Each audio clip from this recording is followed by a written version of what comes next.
ಹೇಳುತ್ತೇನೆ. ಮಯೂರಧ್ವಜ ಮಯೂರಧ್ವಜ ಆಡುವಂತ ಊರಿದು. ಅವನ ಮಗನಾಗಿರುವಂತಹ ತಾಮ್ರಧ್ವಜ ವಿಕ್ರಮಿಸುತ್ತಾ ಇದ್ದಾನೆ ಎನ್ನುವಂತ ವರ್ತಮಾನವನ್ನು ಕೇಳಿದ್ದೇನೆ. ನೋಡೋಣ, ಕುದುರೆ ಮುಂದೆ ಹೋಗ್ತಾ ಇದೆಯಲ್ಲ, ಕಟ್ಟುವುದಕ್ಕೆ ಬರುವವರು ಯಾರು ಎನ್ನುವುದಾಗಿ ಪರೀಕ್ಷಿಸೋಣ.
ಮಯೂರಧ್ವಜಂ ಮುಗವ ಮೊದಲೇಣ ಮುಗಿದಿ ಮಂದಾರಮಂಗೈದು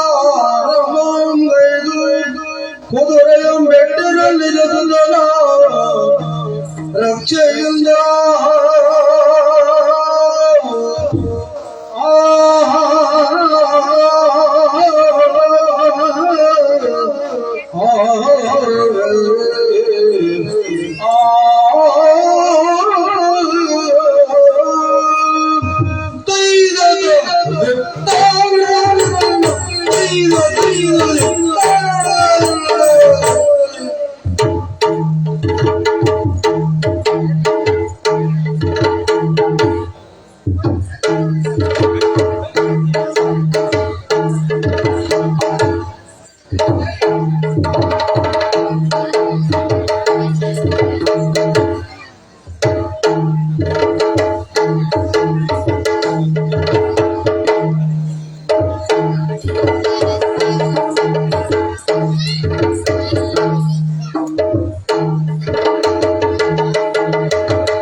ಇದು ನಿತ್ಯಕ್ರಮ.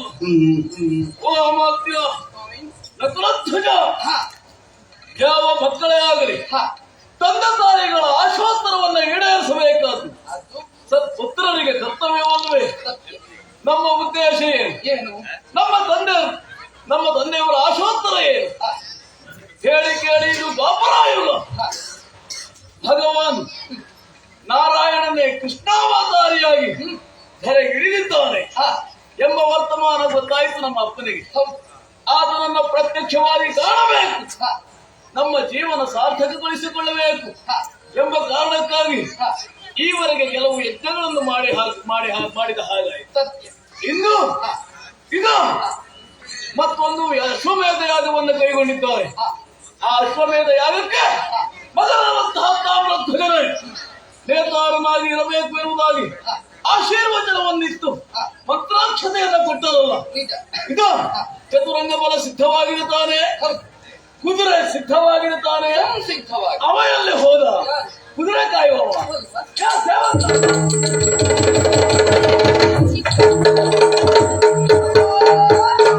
ಸೇವಕ ನಮ್ಮತ್ತಾದಂತಹ ಕುದುರೆಯಿಂದ ಕಾಯುವವ ನೀನು. ಕುದುರೆ ಶೃಂಗಾರ ಆಗಿದೆಯಾ? ನೀವೇ ಹೇಳಿ ಕಳಿಸಿದ್ದೀರಿ ಕುದುರೆಯನ್ನು ಶೃಂಗರಿಸಬೇಕು ಎಂಬುದಾಗಿ. ಸರಿ, ನೀವು ಹೇಳಿದ ಮೇಲೆ ಕೇಳಲಿಕ್ಕುಂಟ. ಕುದುರೆಯನ್ನೆಲ್ಲ ಸಂಪೂರ್ಣ ಶೃಂಗಾರ ಮಾಡಿ ಆಯ್ತು ನಾವೀಗ. ಹೌದಾ? ಹೌದೌದು. ಮತ್ತೆ ಆಗಿತ್ತಲ್ಲ ಕುದುರೆ ಸಾಗಿದ ಹಾಗೆ ಅದರ ಹಿಂದೆ ನಾವು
ನಿನಗೆ ಹೇಳುತ್ತಾರೆ. ಮುಖದ ಮೇಲೆ ಕಣ್ಣು ಉಂಟಾ? ಮುಖದ ಮೇಲೆ ಕಣ್ಣು ಮತ್ತೆ ತಲೆ ಮೇಲೆ ಇರುತ್ತದೆ. ಕಣ್ಣ ದೃಷ್ಟಿ ಉಂಟಾ? ಕಣ್ಣ ದೃಷ್ಟಿ ಸರಿ ಉಂಟಾ? ಇಷ್ಟು ದೊಡ್ಡ ಜೀವಮಾನ ನಿಂತ್ಕೊಂಡಿದೆ ಮರ ಮತ್ತೆ ನಿಲ್ಲ ಅಂದ್ರೆ ಮತ್ತೆ ಮಲ್ಕೊಂಡಿದ್ದವರ ಎಂತ ಸಿದ್ಧಾಂತ ತಿಳ್ಕೊಂಡ್ಯಾ? ಮತ್ತೆ ಎಂತ ಮಾಡಿ ಅದಲ್ಲ ಒಂದೇ ಆಶ್ರಮದಲ್ಲಿ ಹೋಗ್ತಾ ಇದ್ದರೆ ನಿಂತ್ಕೋ ಅಂತ ಹೇಳಿದ್ದೆ. ನಮ್ದು ಹಾಗೆ ಅದು ಹೊರಟ ಮೇಲೆ ನಮ್ದು ಕುದುರೆ ಎಕ್ಕ ಹೋಗ್ತಾ ಇರೋದು ನಾವು. ಕುದುರೆ ಮುಂದೆ ಹೋಗ್ತಾ ಇದೆ, ನಿನ್ನಿಂದ ನೀನು ಹೋಗ್ತಾ ಇದ್ದಿ. ಹೌದಾ? ಕುದುರೆ ನಾನು ಬಿಟ್ಕೊಂಡು ಬಂದವನೇ. ಇಲ್ಲಿ ಬಂದಿದ್ಯಲ್ಲ, ನಿನ್ನ ಕುದುರೆಯನ್ನು ಬಿಟ್ಟು ಕೊಟ್ರೆ ಲೇಸ ಲೇಸಿತ್ತ ಇಲ್ಲ ಕುರ್ಕುರಿ ಇರ್ತದೆ ಕರೆಂಟ್ ಇರ್ಲಿಕ್ಕೆ ಅಂತ ಬಿಟ್ಟು ಕೊಟ್ರೆ ಒಳ್ಳೆದ ಪೆಟ್ರೋಲ್ ತುಂಡಿ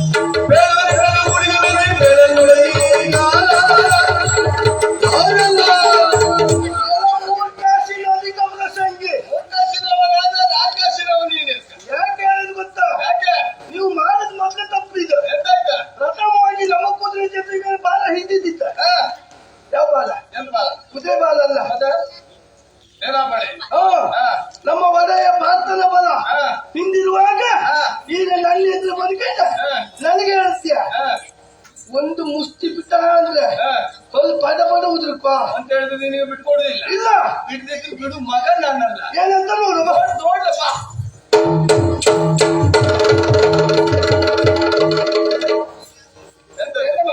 ಯುದ್ಧ ಮಾಡು ಕ್ರಮ ಉಂಟು ನಮ್ದು ಉಂಟ. ಹೌದಾ?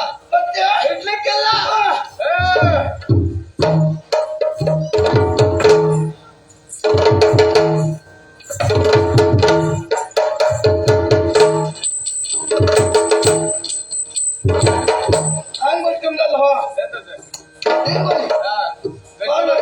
ಗಟ್ಟಿ ಮಾಡ್ಕೊಂಡು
ಹೋದ್ರೆ ಒಳ್ಳೆ ಮಾತಿನಲ್ಲಿ ಹೇಳಾದ್ರೂ ಬಿಟ್ಟು ಕೊಟ್ಟಿದ್ರು ಇಷ್ಟು ಸಮಸ್ಯೆ ಆಗಿತ್ತು ನಿನಗೆ.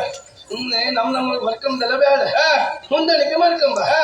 ನೀನು ಕುದುರೆ ಕಾಯ್ದೆ ಏನ್ ಮಾಡ್ತಿದ್ದ, ನಾನು ಕುದುರೆ, ಇಬ್ಬರದ್ದು ಉದ್ಯೋಗ ಅದೇ. ನಿನ್ ಸಂಬಳ ಎಷ್ಟು ವರ್ಷ? ಯಾರಿಗೆ? ನಿಂಗೆ. ನೀನ್ ಎಷ್ಟು ಮಾಡ್ಕೊಂಡ್ಬಂದೆ? ನಾನೇನ್ ಮಾಡ್ಕೊಂಡ್ಬಂದಷ್ಟು ನಾ ಮಾಡ್ಕೊಂಡ್ಬಂದಿದ್ದೆ. ಅಡ್ಡಿಲ್ಲ, ತೊಂದರೆ ಇಲ್ಲ. ಇಬ್ಬರ ಹೊಂದಾಣಿಕೆ ಇತ್ತು. ಅದಕ್ಕೆ ಅವ್ರು ಎಂತ ಬೇಕಾ ಮಾಡ್ಕೊಂಡೆ. ಕಾಫಿ ಮದುವೆ ನೀನು ಹೋಗೋದಲ್ಲ, ನೀನ್ ಮಾತ್ರ ಹೋಗ್ಬೇಕು. ಬಿಟ್ರೆ ಕುದುರೆ ನಂಗೆ ಬಿಟ್ಟು ಕೊಟ್ಟು ಹೋಗ್ಬೇಕು. ಹಂಗೆ ಆಯ್ತಾ? ಹೌದೌದ. ಕುದುರೆ ಹೌದಾ? ನೀನ್ ಹೋಗಾಗತ್ತೆ ನಿನ್ ಕೆಲಸ ಇಲ್ಲ ಇನ್ನ. ಏನು ಮಾಡುದು ಹೇಳು. ನನ್ನ ಹಣಿ ಮಾಡ ನಿನ್ನತ್ರ ಹೊರಸ್ಕೊಂಡಾಯ್ತದ.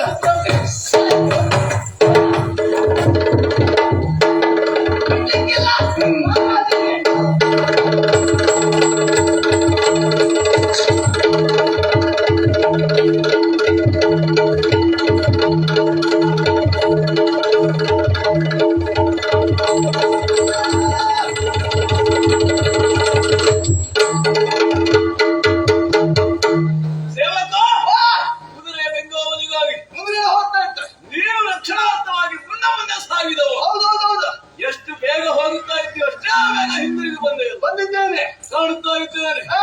ಯಾರು ವಿಶೇಷ? ಕಾರಣ ಉಂಟು, ಬರ್ಲಿಕ್ಕೆ ಕಾರಣ ಉಂಟು. ಒಡೆಯ ಹೋಗ್ತಿರುವಂತ ಸಂದರ್ಭದಲ್ಲಿ ನನಗೆ ಎದುರಾಗಿ ಇನ್ನೊಂದು ಕುದುರೆ ಹಿಡ್ಕೊಂಡು ಒಬ್ಬ ಬಂದ. ಹೌದೌದೌದು, ಮತ್ತೊಂದು ಕುದುರೆ ಬಂತು. ಬಿಡ್ಲಿಲ್ಲ. ಅವನನ್ನು ಪ್ರಶ್ನೆ ಮಾಡಿದೆ, ಕುದುರೆಯನ್ನು ಇಲ್ಲೇ ಕಟ್ಟಿ ಹೋಗು ಅಂತ ಹೇಳಿದ್ರು ಕೇಳಲಿಲ್ಲ. ನಮ್ಮ ಕುದುರೆ ನಮ್ಮ ನಾಡಿನ ಗಡಿ ಪ್ರಾಂತ್ಯವನ್ನು ದಾಟೋದಿಲ್ಲ. ಇಲ್ಲ, ದಾಟುವ ಪೂರ್ವದಲ್ಲಿ ಈ ಕುದುರೆ ಜಮ್ಮಪುರಕ್ಕೆ ಆಗಮಿಸಿದೆ ಅಂತ. ಕುದುರೆಯನ್ನು ಅವನು ಕುದುರೆ ತಂದವನಂತ ಮಾತ್ರ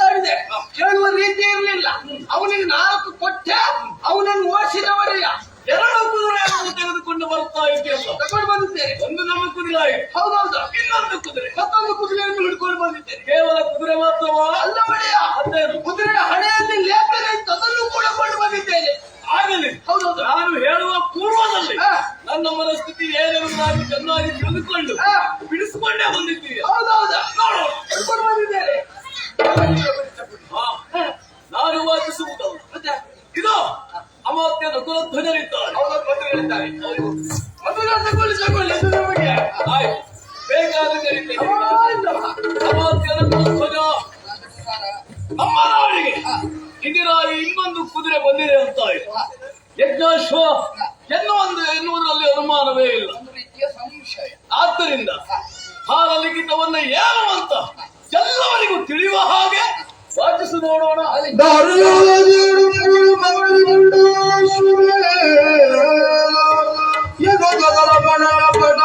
ನೋಡಿ ಧರ್ಮದ ಪಡವ ಪಟಗಳ ಬಿರುದುಗಳ ವಿಸ್ತರಿಸಿದನು ಸತ್ಯಾಗಿ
ಅಮಾತ್ಯ ಪತ್ರದ ಮೇಲ್ಭಾಗದಲ್ಲಿ ಶುಭಪ್ರದಾಯಕವಾಗಿರುವಂತಹ ಸ್ವಸ್ತಿ ಶ್ರೀ ಎನ್ನುವಂತಹ ಸಂಕೇತವನ್ನು ಮುದ್ರಿಸಿದ್ದಾರೆ. ಒಳ್ಳೆಯದು. ಬರೆದವರಿಗೂ ಓದಿದವರಿಗೂ ಶುಭ ಪ್ರದಾಯಕವಾಗಲಿ ಎನ್ನುವುದಾಗಿ ಶಾಬ್ದಿಕಮಯವಾಗಿರುವಂತಹ ಈ ಸಂಕೇತವನ್ನು ಮುದ್ರಿಸಿರುವುದನ್ನು ಕಂಡು ನನಗೆ ಇದೊಂದು ಮಂಗಳಕಾರಿಯಾದಂತಹ ಕಾರ್ಯಕ್ಕೆ ಊರ್ಜಿತವಾದಂತಹ ಅಶ್ವ ಎನ್ನುವುದು ಸ್ಪಷ್ಟವಾಗ್ತಾ ಉಂಟು. ಸರಿ.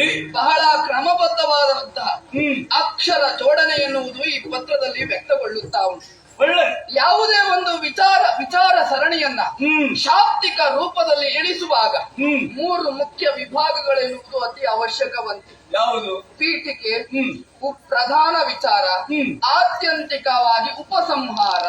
ಪೀಠಿಕೆಯಲ್ಲೇ ಏನು ಬರುತ್ತದೆ ಎನ್ನುವಂತ ವಿಚಾರ ಅಲ್ಲಿ ಸ್ಪಷ್ಟವಾಗುತ್ತದೆ. ಹೌದಪ್ಪ. ಪೀಠಿಕೆಯ ವಿಭಾಗ ಎನ್ನುವುದೇ ಸ್ವಾರಸ್ಯಕರವಾಗಿದೆ. ಏನದು ನೋಡು. ಹಲವಾರು ರೂಪಕ ಉಪಮಾಲಂಕಾರವನ್ನು ಆಧರಿಸಿದಂತಹ ವರ್ಣನೆಯನ್ನು ಈ ಪೀಠಿಕೆಯಲ್ಲಿ ನಾವು ಕಾಣಬಹುದು. ಕವಿಗಳೇ ಬರೆದಿರಬೇಕು. ಹೌದಪ್ಪ.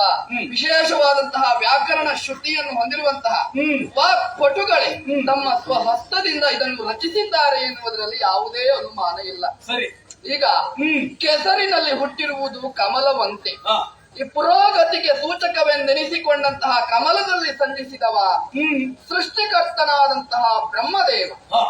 ಸತ್ಯಲೋಕಾಧಿಪತಿಯಿಂದ ಮಾನುಷಿ ಸಂದೋಹವು, ಇಂದ್ರಾದಿ ಸುಮನ ಸಾಧ್ಯರು, ಸಕಲ ಚರಾಚರ ಜೀವರಾಶಿಗಳೆನ್ನುವುದು ಸೃಷ್ಟಿತವಾಗಿದೆ. ಸರಿ.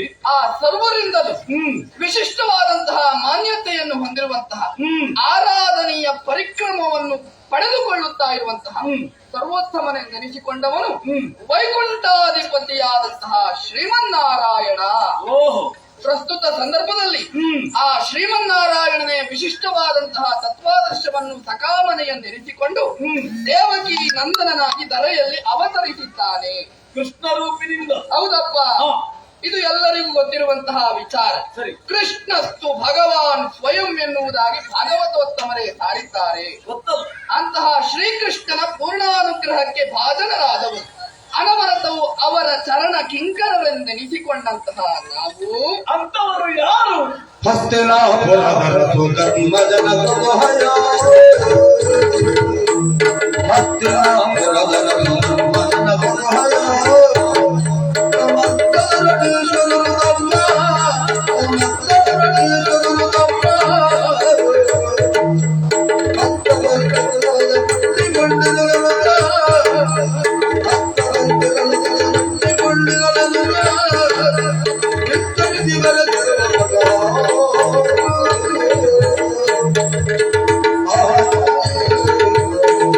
ಶ್ರೀಕೃಷ್ಣ ಪರಮಾತ್ಮನ ಕಾರುಣ್ಯಾಮೃತವನ್ನು ಸವಿಯುತ್ತಿರುವಂತಹ ಅಂತವರು ಯಾರು? ನಿಮ್ಮ ಎರಡನೆಯ ಪ್ರಶ್ನೆಗೆ ಸದುತ್ತರ ಎನ್ನುವುದು ವಿಚಾರ ಸೂಕ್ಷ್ಮತೆ ಎರಡನೆಯ ಹಂತದಲ್ಲಿ ಉಂಟು. ಹಾ. ಹೌದಪ್ಪ. ಅವನೀಶರು ಎನ್ನುವಂತಹ ಸಂದೋಹದಲ್ಲಿ ಸಾಗರದೋಪಾದಿಯಲ್ಲಿ ವಿಜೃಂಭಿಸುತ್ತಾ ಇರುವ ಪ್ರಸ್ತುತ ಸಂದರ್ಭದಲ್ಲಿ ಆರ್ಯಾವರ್ತದಲ್ಲಿ ವಿಖ್ಯಾತಿಯನ್ನು ಪಡೆದಿರುವಂತಹ ಚಕ್ರವರ್ತಿ ಪೀಠ ಎನ್ನುವುದಾಗಿ ಮಾನಿಸಲ್ಪಟ್ಟಿರುವಂತಹ ಹಸ್ತಿನೆಯನ್ನು ಧರ್ಮವೀರು ಧರ್ಮಜ್ಞನು ಎಂದೆನಿಸಿಕೊಂಡಿರುವಂತಹ ಧರ್ಮರಾಯರು ಆಳ್ತಾ ಇದ್ದಾರಂತೆ. ಪಾಂಡವರಲ್ಲಿ ಶ್ರೇಷ್ಠ. ಅವರ ಮನಸ್ಸಿನಲ್ಲಿ ಒಂದು ಶಂಕೆಯು ಉದಿಸಿದೆಯಂತೆ. ಏನು? ಅದು ಮತ್ಯಾವುದಲ್ಲ, ಹಿಂದೆ ಕ್ಷಾತ್ರ ಸ್ವಧರ್ಮವನ್ನು ಕಾಪಿಟ್ಟುಕೊಂಡು ಬರಬೇಕು ಎನ್ನುವಂತಹ ಏಕಮೇವ ಉದ್ದೇಶದಿಂದಾಗಿ ಕುರುದಾರುಣಿಯಲ್ಲಿ ನಡೆದಂತಹ ಸಂಗರದಲ್ಲಿ ಬಂಧುಗಳನ್ನು ವಧಿಸಬೇಕಾಯಿತಂತೆ. ತತ್ಫಲಿತವಾಗಿ ಬಂಧು ಹತ್ಯಾ ದೋಷವು ತನಗೆ ತಾಕಿರಬಹುದು ಎನ್ನುವಂತಹ ಶಂಕೆ ಎನ್ನುವುದು ಆ ಮಹಾನುಭಾವನಿಗೆ ಬಾಧಿಸ್ತಾ ಇದೆಯಂತೆ. ಪರಿಹಾರವನ್ನು ಕಂಡುಕೊಳ್ಳುವ ಪರಿಯಂತು ಎನ್ನುವುದಾಗಿ ಆಲೋಚಿಸುತ್ತಾ ಇರುವಂತಹ ಸಂದರ್ಭ ಪ್ರಾಜ್ಞವರೇಣ್ಯರೇ ಸಾರಿದ್ದಾರಂತೆ. ಅಶ್ವಮೇಧದ ಕ್ರತುವನ್ನು ವಿರಚಿಸಬೇಕು ಎನ್ನುವುದಾಗಿ ವ್ಯಾಸ ನಿರ್ದೇಶನದಂತೆ ಶ್ರೀಕೃಷ್ಣ ಸ್ವಾಮಿಯ ಪೂರ್ಣಾನುಗ್ರಹದೊಂದಿಗೆ ಅಶ್ವಮೇಧ ಕೃತುವನ್ನು ವಿರಚಿಸುವುದಕ್ಕೆ ಮುಂದಾಗಿದ್ದಾರೆ. ಉದ್ದೇಶ ಅರ್ಥ ಆಯ್ತು. ಆಮೇಲೆ ಆತ್ಯಂತಿಕವಾಗಿ ಉಪಸಂಹಾರ ಎನ್ನುವುದುಂಟು. ಯಾವ ರೀತಿ? ಈ ಯಜ್ಞಾಶ್ವವನ್ನು ಕಂಡೊಡನೆಗೆ ಬಲಯುಕ್ತವರು ಯಜ್ಞಾಶ್ವವನ್ನು ಕಟ್ಟಿ ಕಾದಾಡಬೇಕಂತೆ. ಬಲ ಇದ್ದವರು ಒಂದು ವೇಳೆ ಆಗದೇ ಇದ್ದ ಬಲಹೀನರಾದವರು ಆ ತಕ್ಷಣವೇ ಶರಣಾರ್ಥಿ ಎನ್ನುವುದಾಗಿ ಉಸುರುತ್ತಾ ಕಪ್ಪ ಕಾಣಿಕೆಗಳನ್ನು ಯಜ್ಞ ಸಂಪ್ರಾಕ್ಷಣಾರ್ಥಿಯಾಗಿ ಬಂದಿರುವ ಪಾರ್ಥರಿಗೆ ಒಪ್ಪಿಸುತ್ತೇನೆ.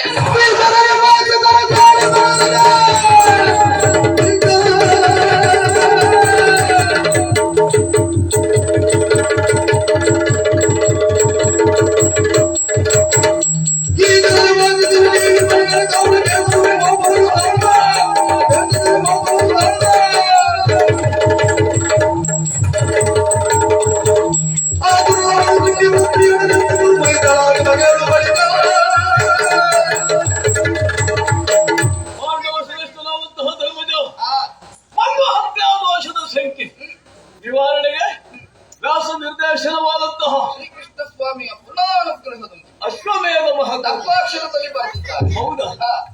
ಅಶ್ವಮೇಧ ಯಾಗವನ್ನು ಕೈಗೊಂಡಂತಹ ಧರ್ಮಜ ಅಸಂಪ್ರದಾವತವನ್ನು ಕೈಗೊಂಡು ಏನು ಆತ ದೀಕ್ಷಾಬದ್ಧನಾಗಿ ಕುಳಿತುಕೊಂಡಿದ್ದಾನೆ. ಕುದುರೆಯ ಬೆಂಗಾವರಿಗೆ ಪಾರ್ಥನ ನೇತೃತ್ವದಲ್ಲಿ ಲೋಕೈಕ ವೀರ ಹಲವು ರೀತಿಯ ಹೊಗಳಿಕೆಯ ನುಡಿಗಳುಂಟು. ನಾವು ಕಾಲಮಿತಿಯಲ್ಲೇ ಮುಗಿಸ್ಬೇಕಂತ ಕೆಲವೊಂದು ವಿಚಾರಗಳನ್ನಲ್ಲೇ ಸೀಮಿತಪಡಿಸಿದ್ದೇವೆ. ಪಾರ್ಥನ ನೇತೃತ್ವದಲ್ಲಿ ಈಗ ಧರೆಯ ದಿಗ್ವಿಜಯಕ್ಕಾಗಿ ಯಜ್ಞಾಶ್ವ ಹೊರಟಿದೆ ಅಂತ ಆಯಿತು. ಬಲ ಇದ್ದವರು ಕಟ್ಟಿ ಕಾದಾಡಬೇಕು. ಬಲವಿಹಾರ ಹೀನರಾದವರು ಪಾರ್ಥನ ಪಾದಕ್ಕೆ ಕಪ್ಪ ಕಾಣಿಕೆಗಳನ್ನು ಒಪ್ಪಿಸಿ ಕುದುರೆ ಸೇನೆಯೊಂದಿಗೆ ಆತನನ್ನು ಒಡಗೂಡಿಕೊಳ್ಳಬೇಕು ಹೀಗೆನ್ನುವುದಾಗಿ ಬರೆದಿದ್ದಾರೆ. ನೋಡು, ಉತ್ತರ ಪಥದಲ್ಲಿರುವಂತಹ ಹಸ್ತಿನೆಯ ಭೀಷರಿಗೆ ಒಂದು ಗರ್ವ ಇದೆ. ನಮ್ಮನ್ನ ಮೀರಿಸುವವರು ಯಾರು ಇಲ್ಲ.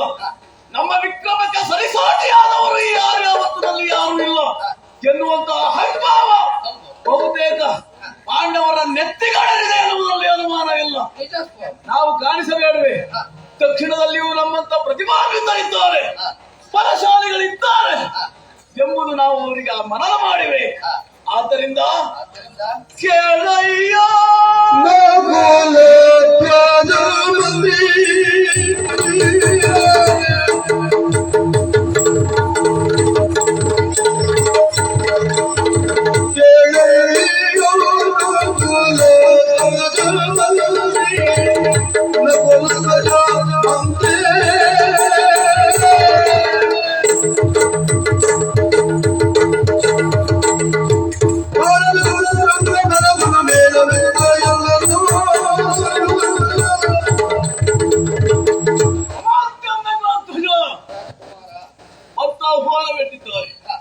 ಬಲ ಇದ್ದವರು ಕಟ್ಟಿ ಕಾದಾಡಬೇಕು.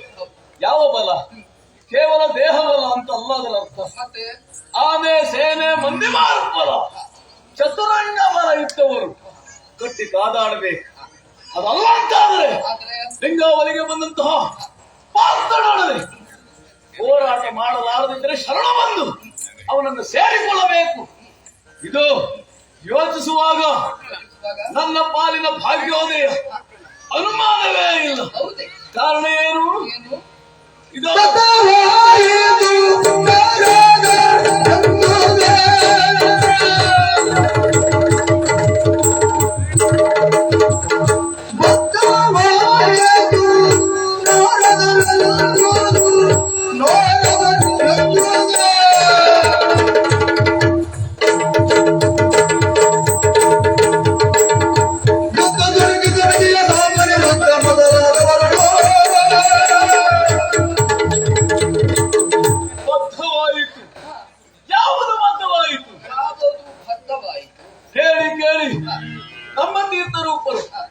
ಶ್ರೀಕೃಷ್ಣ ಅಲ್ಲ ವಿಷ್ಣುವಿನ ಪರಮ ಭಕ್ತರೇ ಇದ್ದಾರೆ.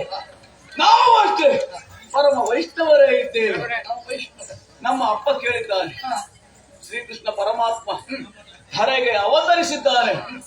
ಒಂದು ಕಾಲದಲ್ಲಿ ನಮ್ಮ ಅಪ್ಪ ಓಲಗಸ್ತನಾದಂತಹ ಸಂದರ್ಭದಲ್ಲಿ ದೇವರ್ಷಿಗಳಾದಂತಹ ನಾರದರೇ ಅಲ್ಲಿ ಬಂದು ನಿನ್ನ ಆಸೆ ಕೈಗೊಳ್ಳಬೇಕು ಅಂತಾದ್ರೆ, ಶ್ರೀಕೃಷ್ಣ ಪರಮಾತ್ಮನನ್ನ ಕಣ್ಣಾರೆ ಕಾಣಬೇಕು ಅಂತಾದ್ರೆ ನೀನು ಎತ್ತವನ್ನ ಕೈಗೊಳ್ಳಬೇಕು ಎಂಬುದಾಗಿ.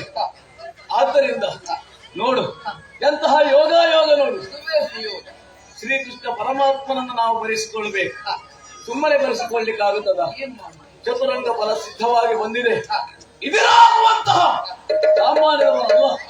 ಮೂರು ಲೋಕದಲ್ಲಿಯೂ ಗಂಡುತನವನ್ನು ಪ್ರದರ್ಶಿಸಿ ಮೂರು ಲೋಕದ ಗಂಡ ವಿಜಯ್ ಎನ್ನುವಂತಹ ಖ್ಯಾತಿಯನ್ನು ಪಡೆದವನು ಅವನು ಯಾರು? ಅರ್ಜುನ. ಅವನೊಡನೆ ಹೋರಾಟ ಮಾಡುವಂತಹ ಮಹಾಸುಯಾಗ ತಾಮ್ರಧ್ವಜದ ಪಾಲಿಗೆ ಬಂದಿದೆ. ನಿಮಗೆಲ್ಲವರಿಗೂ ಅಂತಹ ಅವಕಾಶ. ಅವ ಮಾತ್ರ ಅಲ್ಲ, ಸಾತ್ಯಕಿ, ಸಾಂಬ, ಅನಿರುದ್ಧ, ಪ್ರಸಂಗಾತ ಪ್ರತ್ಯುಮ್ನಾದಿ ಪಟು ಭಟರಿಂದ ಮೇಳವಿದ್ದವಾದಂತಹ ಪಾಂಡವರ ಮಹಾಸೇನೆಯನ್ನು ಎದುರಿಸುವುದಕ್ಕೆ ನಮ್ಮ ಪಾಲಿನ ಯೋಗವೇ ಸರಿ. ಆದ್ದರಿಂದ ಶ್ರೀಕೃಷ್ಣ ಪರಮಾತ್ಮನನ್ನ ಕಾಣುವುದಕ್ಕೆ ನಮ್ಮ ಅಪ್ಪ ಮಾಡಿದಂತಹ ಕಾರ್ಯ ಏನು?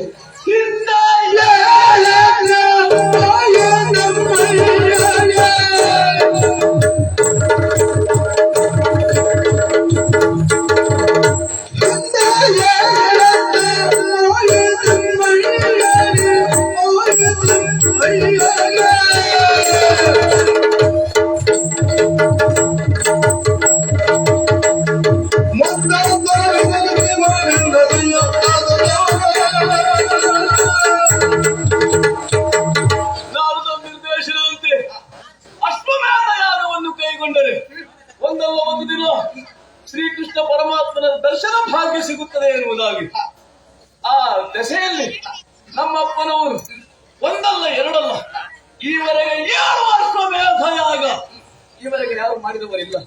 ಪಾಂಡವರು ಮಾಡ್ತಾ ಇರುವುದು ಒಂದೇ ಅಶ್ವಮೇಧ. ಈಗಿನ ಕಾಲಮಾನದಲ್ಲಿ ಅತೀವ ಸಂಖ್ಯೆಯಲ್ಲಿ ಹೌದು, 7 ಅಶ್ವಮೇಧ ಯಾಗವನ್ನು ನಮ್ಮ ತೀರ್ಥರೊಬ್ಬರು ಮಾಡಿದವರಿದ್ದಾರೆ. ಆ ಎಲ್ಲ ಅಶ್ವಮೇಧಕ್ಕೂ ಅಶ್ವಮೇಧದ ಕುದುರೆಯನ್ನು ಕಾಪಾಡುವವನು ನಾನೇ. ಸಂರಕ್ಷಣಾರ್ಥಿಯಾಗಿ ಹೋದವರು ನೀವು. ಎಲ್ಲ ಕಡೆಯಲ್ಲಿ ವಿಜಯವನ್ನು ಸ್ಥಾಪಿಸಿದ್ದೇವೆ. ಆದರೆ ಇಂದು 8ನೇ ಯಜ್ಞಾಶ್ವ ಈ ಸಂದರ್ಭದಲ್ಲಿ ಹೊರಟಂತಹ ಸಂದರ್ಭ ನಮಗೆ ಪಾಂಡವರ ತುರ ಎದುರಾಗಿದೆ ಅಂತಾದರೆ ಎದುರಾದಂತಹ ಪಾಂಡವರನ್ನು ಎದುರಿಸಿ ನಮ್ಮ ಹೃದಯ ಮಂದಿರದಲ್ಲಿ ನೆಲೆಯಾಗಿರುವಂತಹ ಶ್ರೀಕೃಷ್ಣ ಪರಮಾತ್ಮನನ್ನ ಪ್ರತ್ಯಕ್ಷ ಕಾಣಬೇಕು. ನಮ್ಮದಾದಂತಹ ನಗರಿಗೆ ಆ ಶ್ರೀಕೃಷ್ಣ ಪರಮಾತ್ಮನನ್ನು ಬರಮಾಡಿಸಿಕೊಳ್ಳಬೇಕು. ಅದು ನಮ್ಮ ಪಾದ ಮುಖೇನ. ಆದ್ದರಿಂದ ಮಾಡಬೇಕಾದ್ದು ಯಾರು?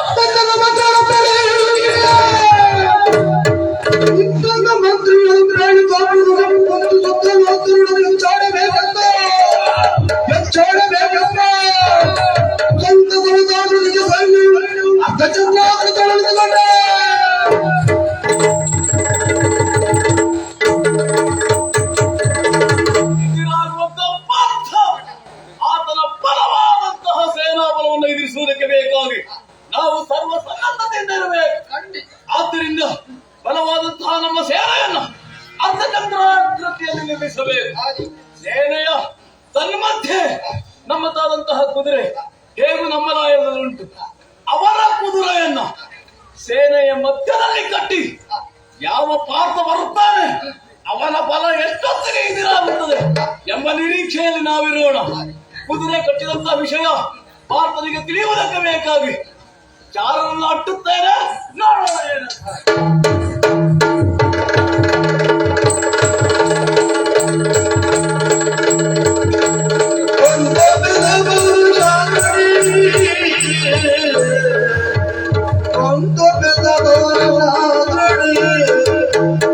ಧರ್ಮದಾರು ಜನಗರದು ಬಳಿಗಿದ್ದ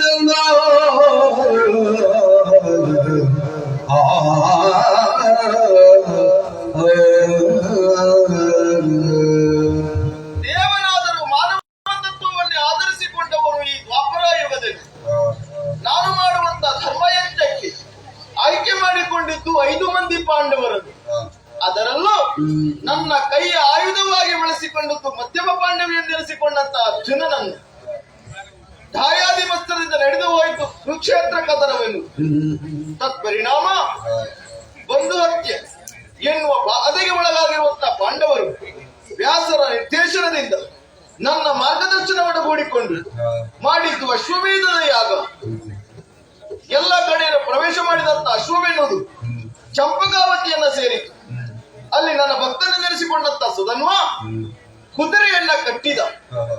ಅರ್ಜುನನಿಗೂ ಸುಧನ್ವನಿಗೂ ನಡೆದಂತ ಯುದ್ಧದಲ್ಲಿ ಅರ್ಜುನ ಸಾರಥಿಯನ್ನ ಕಳೆದುಕೊಂಡಾಗ ನನ್ನನ್ನ ಕೂಗಿ ಕರೆದ.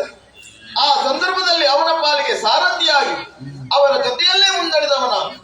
ಆದ್ರೆ ಇಂದು ವಿಷಯವನ್ನ ಕೇಳ್ತಾ ಇದ್ದೇನೆ. ನಮ್ಮ ಕುದುರೆ ಎನ್ನುವುದು ರಕ್ತಸಾರ ಪುರವನ್ನ ಪ್ರವೇಶ ಮಾಡಿದೆ. ಮಾತ್ರವಲ್ಲ, ಅಲ್ಲಿನ ಅಧಿಕಾರಿಯಾಗಿರುವಂತಹ ಮಯೂರ ಧ್ವಜನ ಮಗ ತಾಮ್ರಧ್ವಜ ಕುದುರೆಯನ್ನ ಕಟ್ಟಿದ್ದಾನೆ. ಏನು ಮಾಡುವುದು ವಿಷಯ ಅರ್ಜುನನ ಹೇಳಬೇಕಲ್ಲ. ಅರ್ಜುನ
ನಮ್ಮ ಇಚ್ಛೆಯಂತೆ ದುರ್ಗವೆನ್ನುವುದು ತಿರುಗುವುದಲ್ವಲ್ಲ, ಅದರ ಇಚ್ಛೆಯಂತೆ ಅದು ತಿರುಗುವುದು.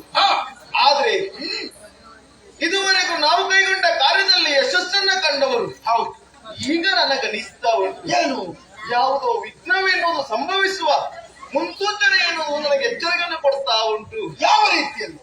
ಈ ಪುರವನ್ನ ಪ್ರವೇಶ ಮಾಡಿದೆ, ಪುರವನ್ನ ಪ್ರವೇಶ ಮಾಡಿದೆವುದಾದ್ರೆ ಅಲ್ಲಿ ವೀರರಾಜರು ಕಟ್ಟಲೇಬೇಕು ಎನ್ನುವುದು ಆಲೋಚನೆ. ಹಾಗೆ ಆಗಿ ಹೋಯ್ತಲ್ಲ. ಅಂದ್ರೆ ಯಾರು, ಹೇಗೆ?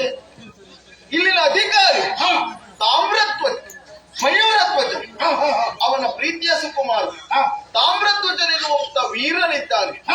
ಕುದುರೆಯನ್ನ ಕಟ್ಟಿದ್ದಾನೆ ಎನ್ನುವಂತ ವಿಷಯ ನಮ್ಮ ಚಾರನೇ ಬಂದು ಆಡ್ತಾ ಇದ್ದಾರೆ. ಹಾಗಾದ್ರೆ ಅಷ್ಟೊಂದು ಶಕ್ತಿ ಸಾಮರ್ಥ್ಯ ಉಳ್ಳವನೇ ನಿನಗಿಂತ ಮಿಗಿಲಾಗಿ ಶಕ್ತಿ ಸಾಮರ್ಥ್ಯದಲ್ಲಿ ಆಲೋಚನೆ ಮಾಡಿದ್ರೆ ಒಂದು ಕೈ ಮೇಲನ್ನೋದಾಗಿ ಹೇಳುವುದಕ್ಕೆ ಸಾಧ್ಯ ಇಲ್ಲ. ಅಂತ ವಿಶೇಷತೆ ಏನು? ವೀರ ವೈಷ್ಣವನಾದ ಆ ವಿಷಯವನ್ನು ನಾವು ಗಮನಿಸಲೇಬೇಕು. ಆದ್ರೆ ಆತನ ಉದ್ದೇಶವೇನು, ಆತನ ತಂದೆಯ ಉದ್ದೇಶವೇನು, ಶ್ರೀಹರಿಯ ದರ್ಶನವಿರುವುದಾಗಬೇಕು ಎನ್ನುವಂತ ಸಂಕಲ್ಪ. ಜೊತೆಯಲ್ಲೇ ಕುದುರೆಯನ್ನ ಕಟ್ಟಿದ್ದಾರೆ. ಅವರು ಕೂಡ ಅಶ್ವಮೇಧ ಯಾಗವನ್ನೇ ಮಾಡ್ತಾ ಇದ್ದಾರೆ. ನಾವು ಅಶ್ವಮೇಧ ಯಾಗವನ್ನು ಮಾಡ್ತಾ ಇದ್ದೇವೆ. ನಮ್ಮ ಕುದುರೆಯನ್ನು ಅವರ ಕಟ್ಟಿದ್ದಾರೆ ಅಂತಾದ್ರೆ ಅಷ್ಟು ಸುಲಭದಲ್ಲಿ ಬಿಡುವುದಕ್ಕೆ ಸಾಧ್ಯ ಇಲ್ಲ. ನಮ್ಮೊಂದಿಗೆ ಮಾಡಲಿಕ್ಕೆ ಹೋರಾಟವನ್ನು ಮಾಡುವುದಕ್ಕೂ ಸಾಧ್ಯ ಉಂಟು. ಹೋರಾಟ ಮಾಡಿದ್ರೆ ಜಯಸಿರಿ ಎನ್ನುವುದು ನಮ್ಮ ಪಾಲಿಗೆ ಲಭಿಸ್ತದೆ ಎನ್ನುವುದೇ ಆಲೋಚನೆ ಆಗಿ ಹೋಗಿದೆ. ಏನು ಮಾಡುವುದಿಲ್ಲ. ದೇವರು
ನಿನ್ನ ದಿವ್ಯ ಮಂಗಳಮಯವಾದಂತಹ ರೂಪವನ್ನು ಕಂಡಾಗ ಅಂತರಂಗದಲ್ಲೇ ನಿನ್ನನ್ನು ನಮಿಸಿದ್ದೇನೆ ದೇವ. ಅರ್ಥ ಆಯಿತು. ಏನು ತಾವುಗಳು ಬಂದದ್ದು ಭಾರತನ ರಕ್ಷಣೆಗಾಗಿ, ಭಾರತ ಸಾರಥಿಯಾಗಿ ಬಂದವರು, ಭಾರತ ಸಾರಥಿಯಾಗಿ ಬಂದಿದ್ದೀರಿ. ಆದರೆ ಏನು ಇಂದು ನಡೆಯಬಹುದಾದಂತಹ ತಾಮ್ರಧ್ವಜನ ಕಾಲಗಳಲ್ಲಿ ಯಾವ ನಿಮ್ಮ ಭಾವ ಇದ್ದಾರಲ್ಲ ಅರ್ಜುನ, ಅವನನ್ನ ಅವ ಗೆಲ್ಲಬೇಕು ಅಂತ ಆದ್ರೆ ಅವ ಹೋರಾಟ ಮಾಡಿದ್ರೆ ಸಾಕಾಗುವುದಿಲ್ಲ. ಮತ್ತೆ ನಮ್ಮ ಕರ್ತೃತ್ವವು ಇಲ್ಲಿ ಬಹಳ ಇದೆ. ತಾವು ಯುದ್ಧರಂಗದಲ್ಲಿ ಅನುವಾಗಬೇಕು. ರಥಿಕನಾದವನು ಸಮರ್ಥನಿರುವಾಗ ಸಾರಥಿ ಯುದ್ಧ ಮಾಡಬೇಕೆನ್ನುವುದಾಗಿ ನೀನು ಹೇಳ್ತಾ ಇದ್ದೀವಿ, ವಿಶೇಷವೇ ಸರಿ. ಕಾರಣ ಆದ್ರೆ ಯುದ್ಧ ಮಾಡುವುದೇನು ನನಗೆ ಹೊಸತಲ್ಲ, ಯುದ್ಧ ಮಾಡಿದವನೇ ನಾನು. ಸರಿ, ಇವತ್ತು ತಾವು ಚೆಮ್ಮೆಟ್ಟಿಗೆಯನ್ನು ಹಿಡ್ಕೊಂಡಿದ್ದೀರಿ. ಹೌದು, ನಿಮ್ಮದಾದಂತ ಶಾಂಗ್ರಾಸನವನ್ನು ತೊಡಬೇಕು. ಕಾರಣ ಏನು? ಏನು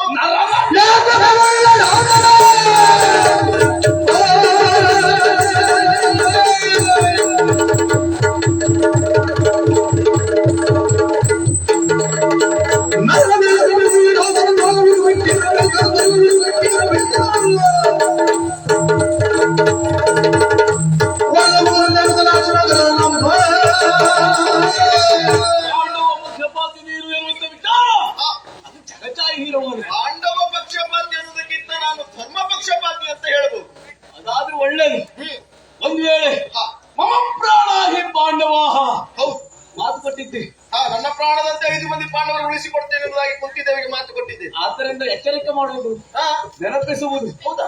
ನರನ ಮೇಲ್ಕ್ರಮೆ ಉಳ್ಳಾಡಾತನ ಹಯವನ್ನು ನಾವು ಕಟ್ಟಿದ್ದೇವೆ. ತಿಳಿದಿದ್ದೇವೆ. ಬಿಡಿಸಿಕೊಂಡು ಬರ್ಬೇಕು ಅಂತಾದ್ರೆ ಶಾಂಗ್ರಾಸನ ಸಲಸು. ತಾಮ್ರಧ್ವಜ, ನಾನೇನೋ ಧನಸ್ಸನ್ನ ತೊಡಬಹುದು, ಆದ್ರೆ ನಾನು ಯುದ್ಧಕ್ಕಾಗಿ ಬಂದವನಲ್ಲ. ನಾನು ಸಾರಥಿಯಾಗಿ ಬಂದವ. ಯುದ್ಧ ಮಾಡುವುದಕ್ಕೆ ಸಮರ್ಥನಾಗಿ ಅರ್ಜುನನಿದ್ದಾನೆ. ಅವ ಈಗ ಯುದ್ಧ ಮಾಡುವುದಲ್ಲ, ಬಲದವರಿದ್ದಾರೆ. ಮೊದಲು ಅವರೊಂದಿಗೆ ನೀನು ಹೋರಾಟ ಮಾಡು.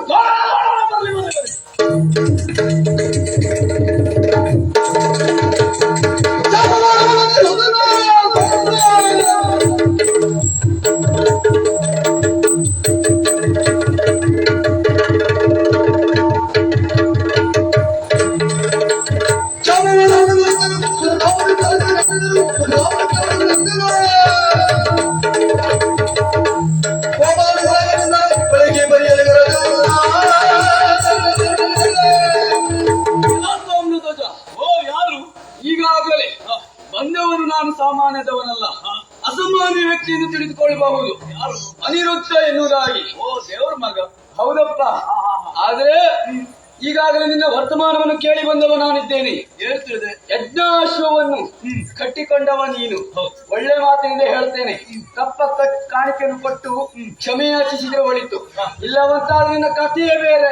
ಇಷ್ಟು ಹೇಳುವವರು ತಮ್ಮ ಸಂಗತಿ ನಮ್ಮವರಿಗೆಲ್ಲ ಗೊತ್ತಾಗಬೇಡವೆ.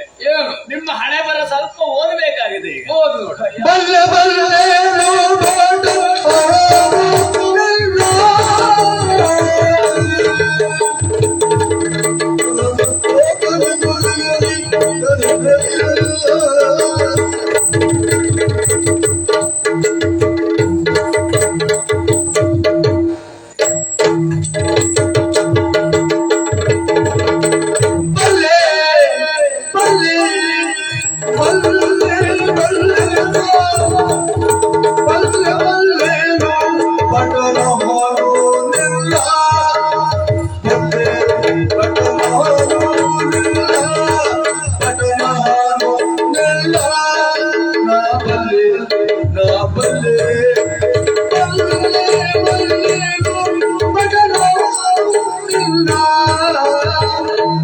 ಬಾಣನಲ್ಲಿ ಯುದ್ಧವ ಮಾಡಿದೆ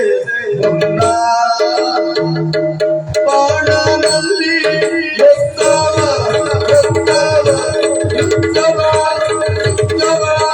ಯುದ್ಧವ ಮಾಡಿದೆ ಮುನ್ನ.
ತಾವು ಏನ್ ಮಾಡಿದ್ದೀರಿ? ನಿಮ್ಮ ಸ್ಥಿತಿಗತಿ ಏನಾಯ್ತು? ಎಲ್ಲವರಿಗೂ ಗೊತ್ತಿದ್ದ ವಿಚಾರ.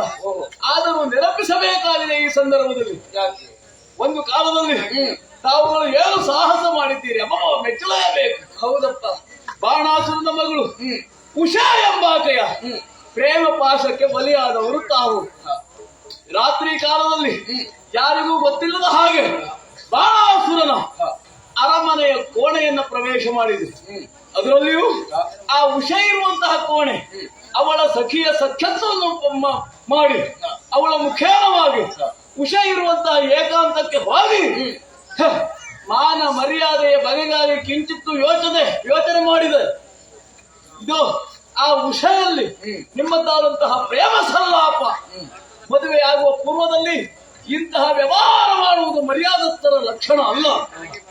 ಕರುಣಾಕರ್ಣಿಕೆಯನ್ನ ವಿಷಯವನ್ನು ತಿಳಿದಂತಹ ಬಾಣಾಸುರ ನೇರವಾಗಿ ನೀನಿರುವಲ್ಲಿಗೆ ಬಂದು ನಿನ್ನನ್ನ ಹಿಡಿದು ನಿನ್ನನ್ನ ಯುದ್ಧಕ್ಕೆ ಆಹ್ವಾನಿಸಿದ. ಏನ್ ಮಾಡೋಣ? ಎಷ್ಟು ಬಲ ಇದ್ರೇನು? ವ್ಯಕ್ತಿಗಳಾದವರಿಗೆ ನೈತಿಕ ಬಲ ಬೇಕು. ನೈತಿಕ ಬಲ ಇಲ್ಲದಿದ್ರೆ ಎಂತವರತ್ರ ನಾವು ಸೋಲುವಂತಹ ಸ್ಥಿತಿ ಪ್ರಾಪ್ತಿಸುತ್ತದೆ ಎನ್ನುವುದಕ್ಕೆ ನಿನ್ನ ಬದುಕೆ ಜ್ವಲಂತ ಸಾಕ್ಷಿ. ಬಾಣಾಸುರನಲ್ಲಿ ಹೋರಾಟ ಮಾಡುವಂತ ನೈತಿಕತೆ ನಿನಗೆ ಎಲ್ಲಿಂದ ಬರಬೇಕು? ಆ ಬಾಣಾಸುರ ನಿನ್ನನ್ನ ಹೊಡೆದು ಕೈಯನ್ನ ಹಿಂಗಟ್ಟಾಗಿ ಕಟ್ಟಿ ಸೆರೆಮನೆಗೆ ನಿನ್ನನ್ನ ನೂಕಿದ.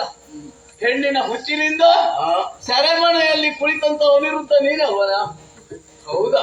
ಅಂತಹ ನಿನ್ನ ಯೋಗ್ಯತೆ ಏನುಂಟು ಹೇಳು. ಆದ್ರೂ ನೀನ್ ಇಷ್ಟೊಂದು ವಿಚಾರ ಎಲ್ಲ ಹೇಳಿದ್ಯಲ್ಲ, ಆದ್ರೆ ಇದನ್ನೆಲ್ಲ ನಾನು ಕೇಳಿಸ್ಕೊಳ್ತೀನಿ ಅಂತ ಮಾಡಿದ್ಯಾ? ಇದೆಲ್ಲ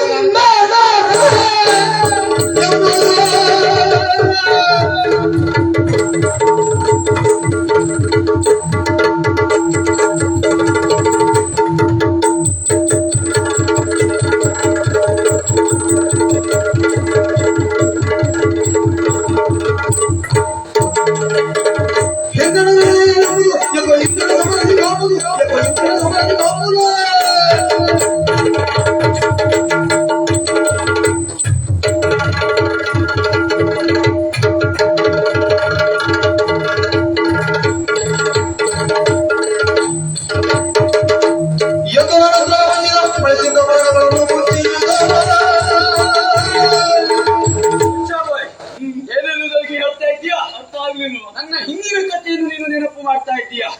ಹಿಂದೆ ನಡೆಯುವ ಕತೆ ಬೇಡ ನನಗೀಗ.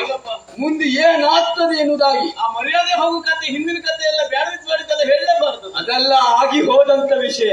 ಅದೆಲ್ಲ ಈಗ ಆಗಿ ಹೋದಂತ ವಿಷಯ ತೆಗೆಯಬಾರದು. ಪ್ರಸ್ತುತ ಮುಂದೆ ಏನಾಗ್ತದೆ ಎನ್ನುವುದನ್ನು ನಾವು ಯೋಚಿಸಬೇಕು. ರೂಢಿಯಲ್ಲೇ ಮಾತುಂಟು, ಕಣ್ಣು ಮುಂದೆ ಇಟ್ಟು ಇಡುವುದಲ್ಲ. ಹಾಗೆ ಅಷ್ಟೇ ಅಲ್ಲ, ಒಳ್ಳೆ ಮಾತಿಂದ ಹೇಳ್ತೇನೆ. ಕಪ್ಪ ಕಾಣಿಕೆಯನ್ನು ಕೊಡ್ತೀಯಾ? ಇಲ್ಲವಂತ ಆದ್ರೆ ಇನ್ನು ಕಥೆ ಬೇರೆ ಮಾಡ್ತೇನೆ.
ಅನಿರುದ್ಧ ಮೊದಲಾದ ವೀರರನ್ನ ಸೋಲಿಸಿ ಎದೆ ಒಪ್ಪಿಸಿ ಮೆರೆದಾಡುತ್ತಾ ಇದ್ದೀಯ.